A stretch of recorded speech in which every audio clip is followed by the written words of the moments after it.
इस बात में कितनी सच्चाई है कि जीपी रेटिंग कोर्स अच्छा नहीं है comparatively to other courses. Hello friends, welcome back to my YouTube channel. So this video is about the comparison between GP rating and DNS course, general purpose rating and diploma in nautical science course. So let's start the video. So friends, ये कोई normal comparison या कोई basic comparison नहीं है। ये काफ़ी deep down comparison है GP rating, general purpose rating और DNS, diploma in nautical science course के बीच में। ठीक है। और ये कंपैरिजन बनाने की ज़रूरत मुझे क्यों पड़ी, क्योंकि मैंने बहुत सी वीडियोस देखी यूट्यूब में जिसमें वो लोग प्रमोट करते हैं कि do not opt for GP rating course, go for DNS और बीएससी नॉटिकल साइंस और मेरीन इंजीनियरिंग और जीएमई। मतलब जो डायरेक्टली ऑफिसर्स के कोर्स होते हैं, आप वो कीजिए, जीपी रेटिंग मत कीजिए। जीपी रेटिंग करने के लिए बहुत मना किया जाता है। ऐसा क्यों किया जाता है, आज हम उसके बारे में बात करेंगे। और वो मैंने एक कंपैरिजन वीडियो बनाई है ये, जिसमें एक फ्लो चार्ट प्रिपेयर करा और जिसमें side by side GP rating और डीएनएस, अब बीएससी का मैं नहीं करने जा रहा था क्योंकि वो ज़्यादा बड़ा हो जाता। सो डीएनएस और जीपी रेटिंग का मैंने साइड बाय साइड कंपैरिजन करा है। तो आपको पूरी वीडियो लास्ट तक देखनी है समझने के लिए कि ऐसा क्यों कहा जाता है कि जीपी रेटिंग कोर्स अच्छा नहीं है कंपैरेटिवली टू अदर कोर्सेज। ठीक है। इस बात में कितनी सच्चाई है कि जीपी रेटिंग कोर्स अच्छा नहीं है कंपैरेटिवली टू अदर कोर्सेज। तो इस पूरी वीडियो में हम उसके बारे में बात करेंगे, कंपैरिजन में देखेंगे। So we'll move towards first the eligibility of DNS. ठीक है, डिप्लोमा नॉटिकल साइंस के लिए क्या एलिजिबिलिटी चाहिए वो हम वन बाय वन देखते हैं। ये फर्स्ट एलिजिबिलिटी है, क्वालिफिकेशन जो होनी चाहिए आपके education qualification 10+2 PCM 60%। Okay, and ये अदर्स लिखी हुई है, ये ऑल्टरनेटिव्स लिखे हुए हैं उसके साथ, आप पढ़ सकते हैं। फिर इसमें लिखा है कि marks to be 50% in English in any of the above examination. Then age should not be more than 25 years. Maximum age DNS करने के लिए आपकी 25 होनी चाहिए। आई साइड भी ये लिखा है कि 6/6 better eye and other eye and 6/9 and normal colour vision shall be tested. तो ये जो है DNS की एलिजिबिलिटी है। अब हम देखते हैं जीपी रेटिंग की एलिजिबिलिटी क्या है। तो जीपी रेटिंग की एलिजिबिलिटी फर्स्ट है 10th स्टैंडर्ड पास होना चाहिए। इसमें 12th की ज़रूरत नहीं है, 10th स्टैंडर्ड के बाद ही आप जो एलिजिबल हो जाते हैं जीपी रेटिंग के लिए। एंड इंग्लिश में आपके 40% मार्क्स होने चाहिए। आपने 12th भी करी हो तो भी आप जीपी रेटिंग कर सकते हैं। अगर आप पे 12th में कॉमर्स रही हो या पीसीएम में सफिशेंट मार्क्स नहीं आए हो तो भी आप जीपी रेटिंग कर सकते हैं, बट जो मिनिमम रिक्वायरमेंट है वो 10th पास है। उसके बाद जो है ये वही 12th के लिए लिखा है, अगर आपने 12th करा है तो आप तब भी कर सकते हैं। उसके बाद ये अगर आपने 2 साल का आईटीआई करा है और उसमें ये मिनिमम रिक्वायरमेंट्स फुलफ़िल करी है, 40% एग्रीगेट इन इंग्लिश, तो और फाइनल ईयर में, तो भी आप एलिजिबल हैं। फिर इसमें एज लिमिट 17.5 मिनिमम है और maximum same like DNS 25 years. और इसमें आई साइट की रिक्वायरमेंट भी सेम ही है, 6/6 and 6/9 and colour vision chart, test chart also. ठीक है। तो अब हम जो कंपैरिजन चार्ट है उसकी तरफ चलते हैं। और ये जो कंपैरिजन चार्ट मैंने बनाया है, फ्लो चार्ट दोनों का, ये इस चीज़ को ध्यान में रखते हुए बनाया गया है कि आपको बीच में कोर्स करने के बीच में जो भी है, मेन पर्पस जीपी रेटिंग करने का, सॉरी, मर्चेंट नेवी में आने का क्या होता है, पैसा कमाना। ठीक है।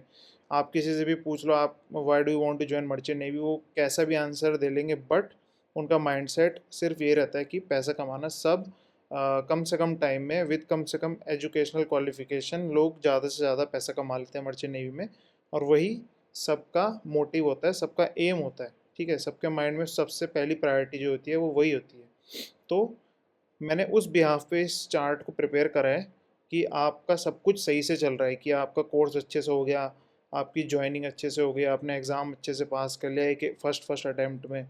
ठीक है, आपको अच्छा कॉलेज मिल गया, अच्छी कंपनी मिल गई। तो ये उसके बिहाफ पे है।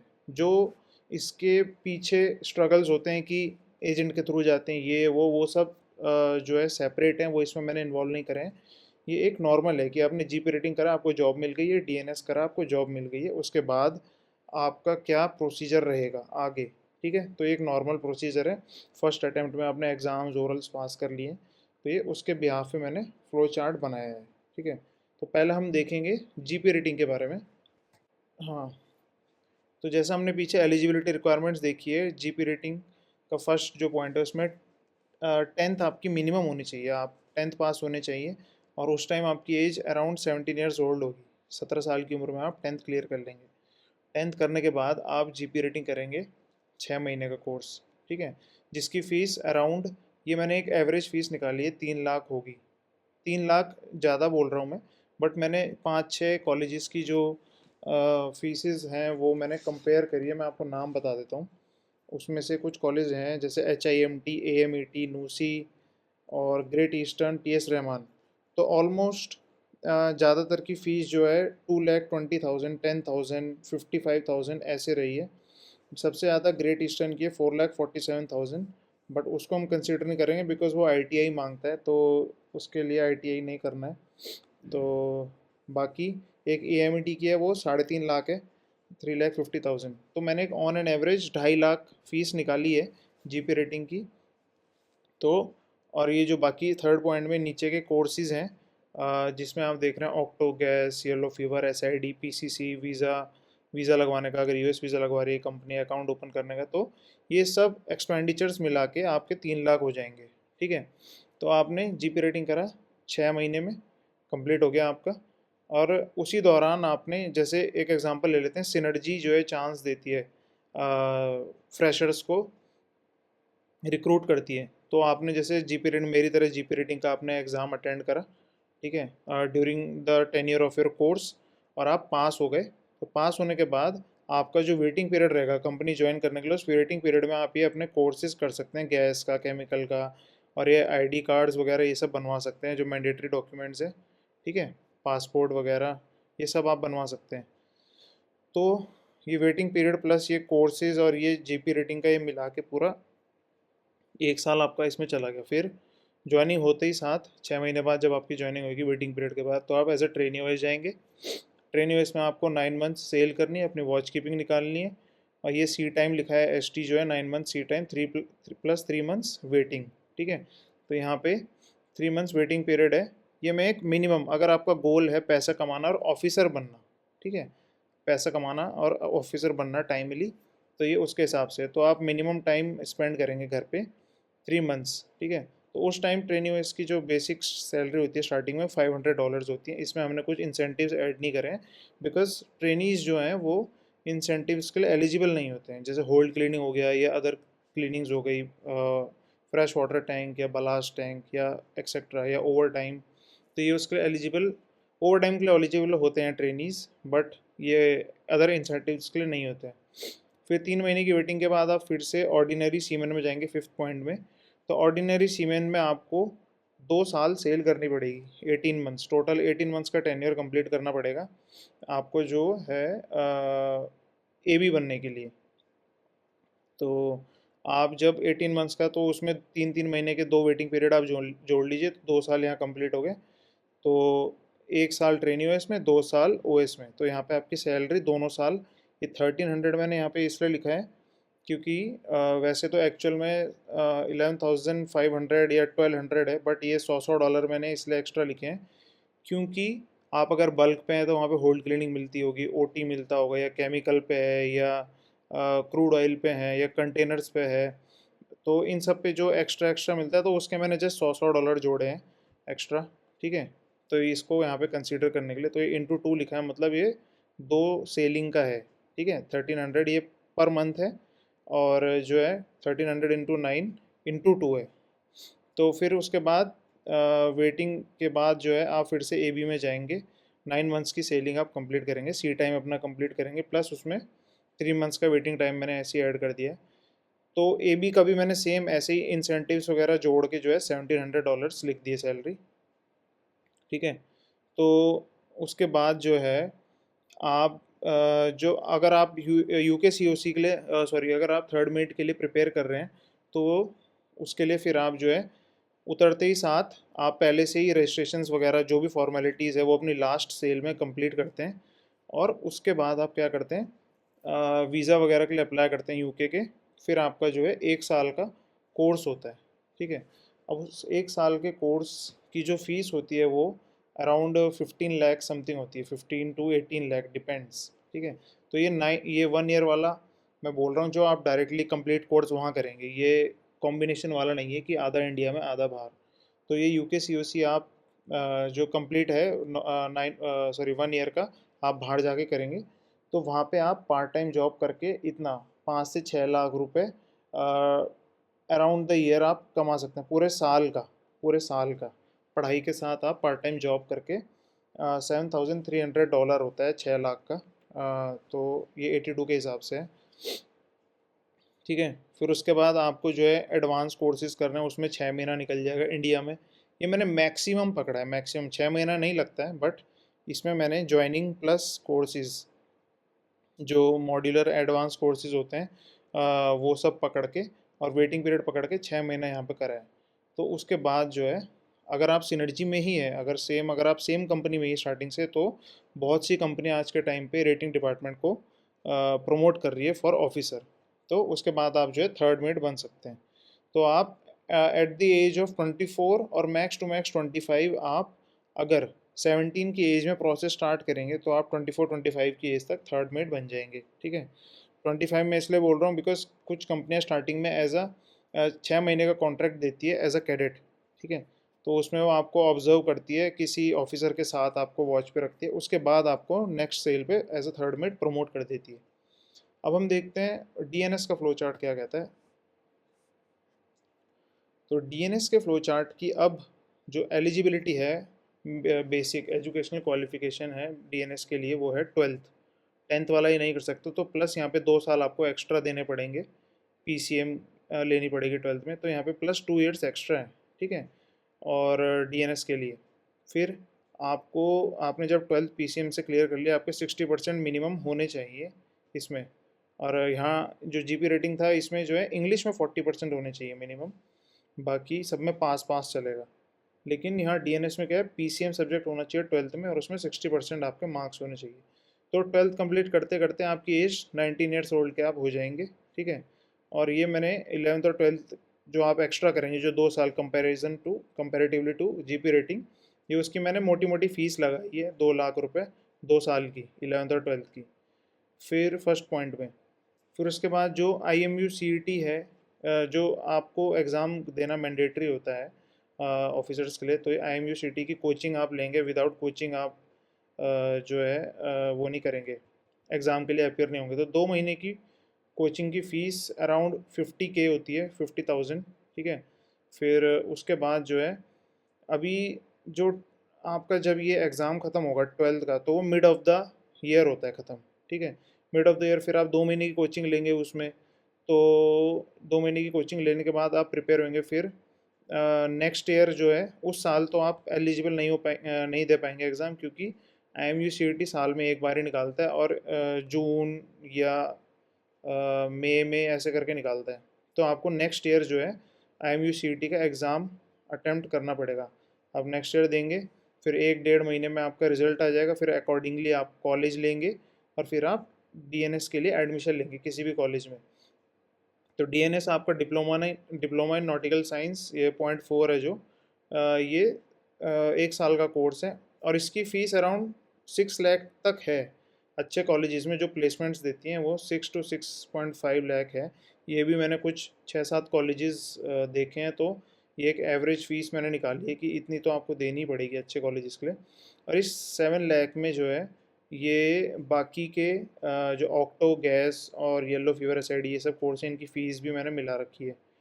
और ये जो 6 मंथ का वेटिंग पीरियड है, नंबर पॉइंट फाइव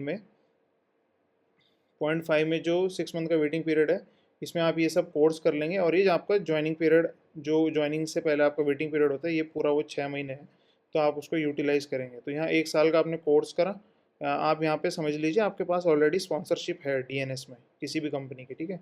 तो आपको बस कोर्स करना है, आपको पास होना है, पास होने के बाद आपको 6 महीने का वेटिंग टाइम मिलेगा ही मिलेगा, और उसमें आप ये सब अपने डॉक्यूमेंट्स वगैरह बना लेंगे, कोर्सेज कर लेंगे।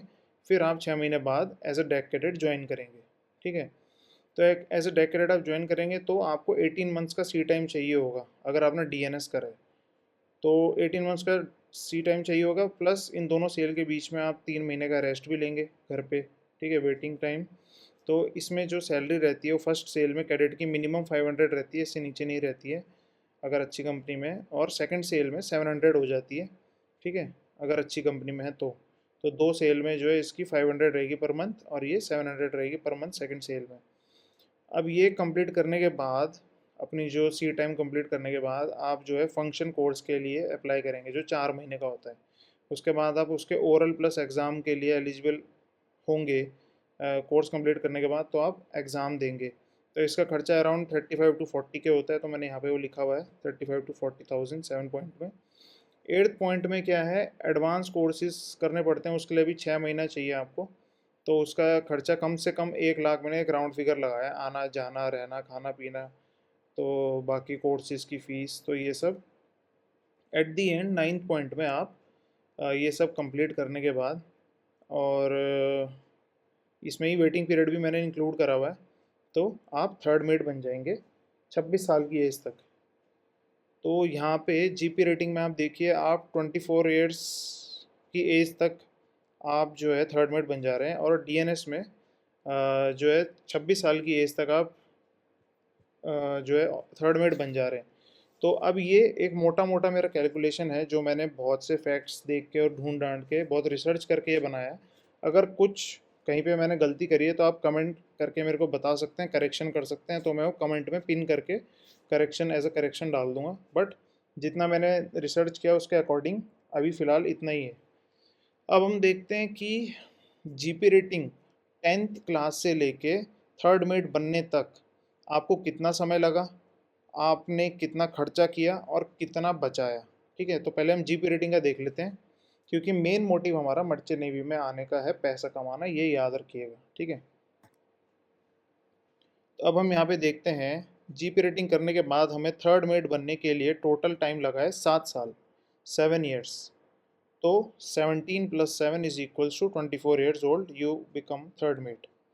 सेकेंड, आपकी जो टोटल अर्निंग्स थी, अभी ये जो $43,200 मैंने यहाँ लिखी है सेकंड पॉइंट में, ये अर्निंग है आपकी सेलिंग की।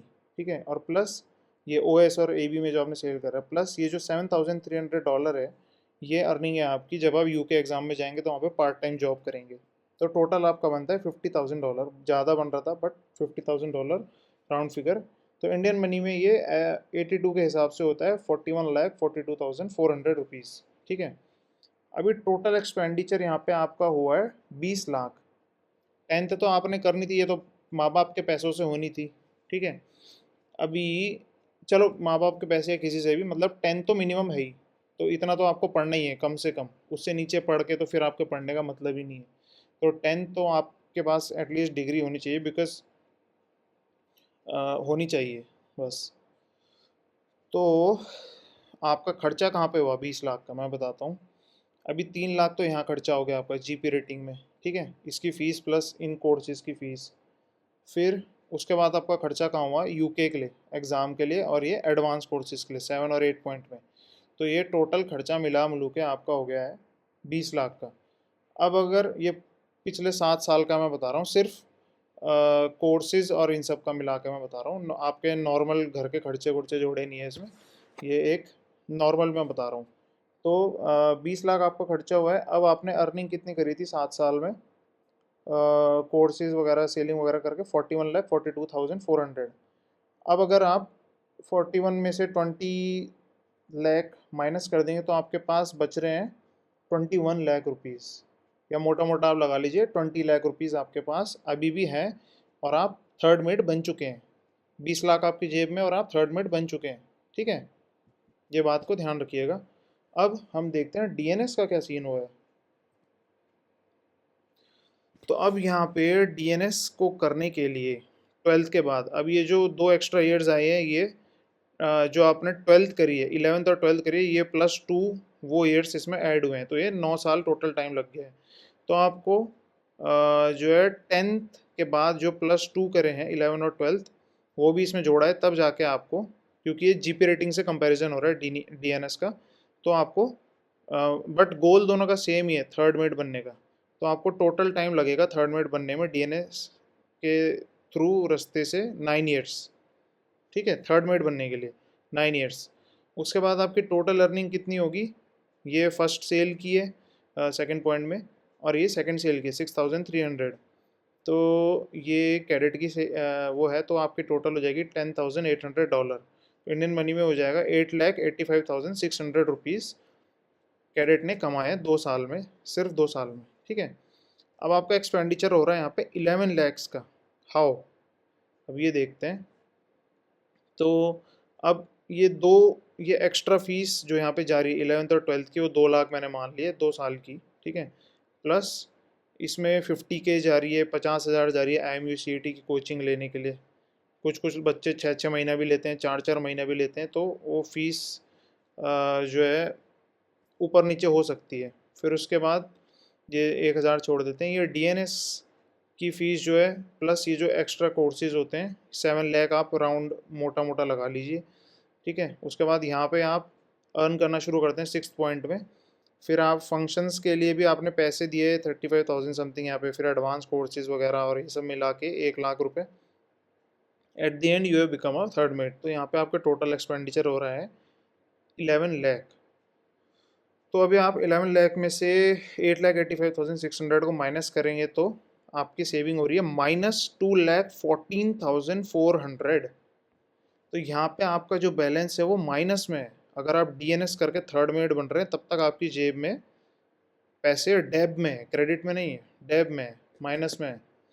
तो अब आप बताइए कि which one is more beneficial. Just comparison आप देख लीजिए फ्लो चार्ट में, कौन सा फ़ायदेमंद है।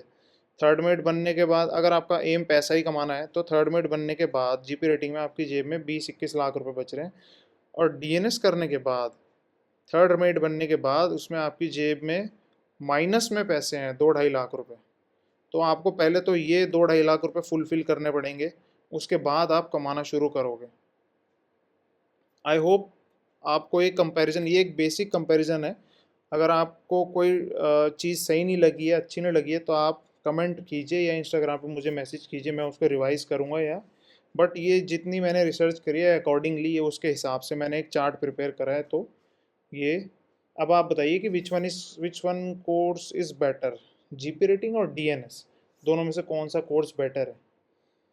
तो आप कमेंट कीजिए और बताइए। और अगर आपको एफर्ट्स अच्छे लगे हों वीडियो के, तो do share this video with your friends, and like the video and subscribe to my channel. And thank you so much guys, thank you for watching and have a nice day.